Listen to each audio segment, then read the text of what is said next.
حضور میرا سوال یہ ہے کہ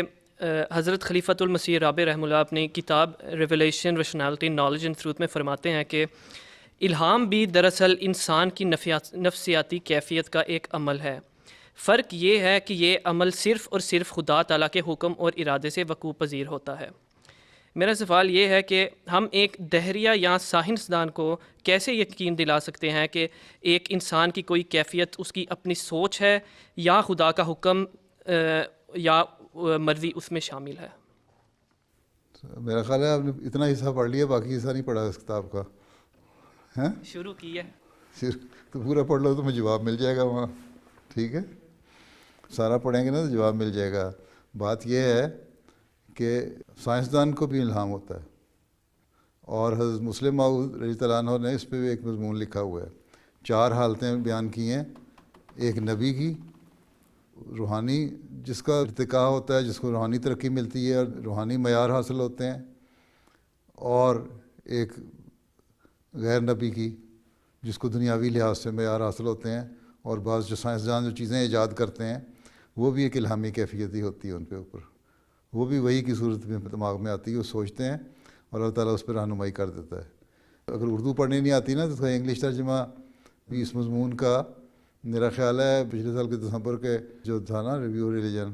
اس میں مسلم موعود کا یہ مضمون بھی ہے، تو چھوٹا سا 2-3 صفحے ہیں، وہ پڑھ لیں گے تو آپ کو جواب بھی مل جائے گا اس میں کہ غیر نبی کو کس طرح الہام ہوتا ہے اور نبی کو کس طرح ہوتا ہے۔ وہی دلیل آپ دوسروں کو دیں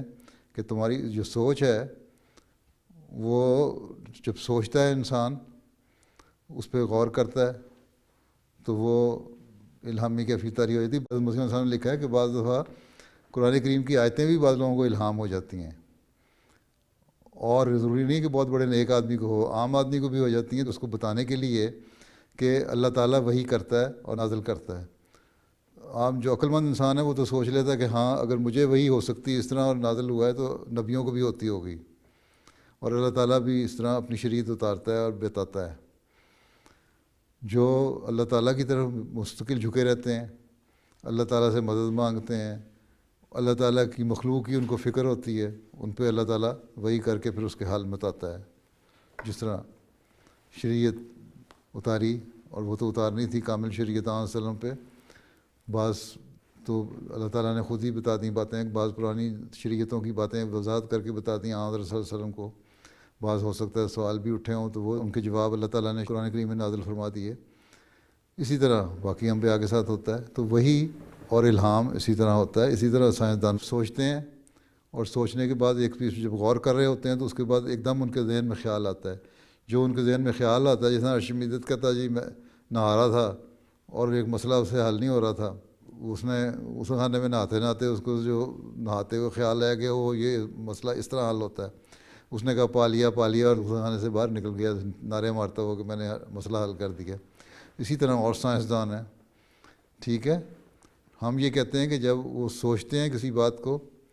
اور اس پہ غور کرتے ہیں اور وہ فائدے کے لیے ہوتی ہے تو اللہ تعالیٰ ان کی مدد کرتا ہے اور ان کو اس کا حل سمجھاتا ہے، اور جو حل سمجھاتا ہے اللہ تعالیٰ اسی کا نام الہام ہے۔ وہ سیکولر لوگوں کے لیے الہام ہے، وہ روحانیت سے وہی اس کا تعلق نہیں، اس کا دنیا سے تعلق ہے۔ تو یہ چیزیں ساتھ ساتھ چل رہی ہے، ایک روحانیت کی دنیا، ایک مادی دنیا۔ جہاں روحانی دنیا میں اللہ تعالیٰ الہام کے ذریعے سے سمجھاتا ہے، وہاں مادی دنیا میں بھی نئی ایجادیں کرنے والوں کو الہام کے ذریعے سے سمجھاتا ہے، ٹھیک ہے؟ یہی بات ان کو کہنی کہ تم جس کو کہتے ہیں تمہارے دماغ نے سوچا، ہم اس کو کہتے ہیں یہ تمہیں اللہ تعالیٰ نے تمہارے دماغ میں ڈالا، اور یہ الہامی کیفیت ہے، ٹھیک ہے؟ اور یہی نفسیات انسان کی ہے، جب وہ سوچتا ہے تو اس کا وہ حل اللہ تعالیٰ پھر اس کو بتا دیتا ہے۔ تو بہرحال مسلم موعود کا ایک مضمون ہے، اس پہ وہ بھی پڑھ لو، اور اس کو بھی غور سے پڑھو ریولیشن والی کتاب کو، تو آپ کو جواب تفصیلی بھی وہاں سے مل جائے گا۔ ٹھیک ہے حضور، جزاک اللہ حضور۔ السلام علیکم۔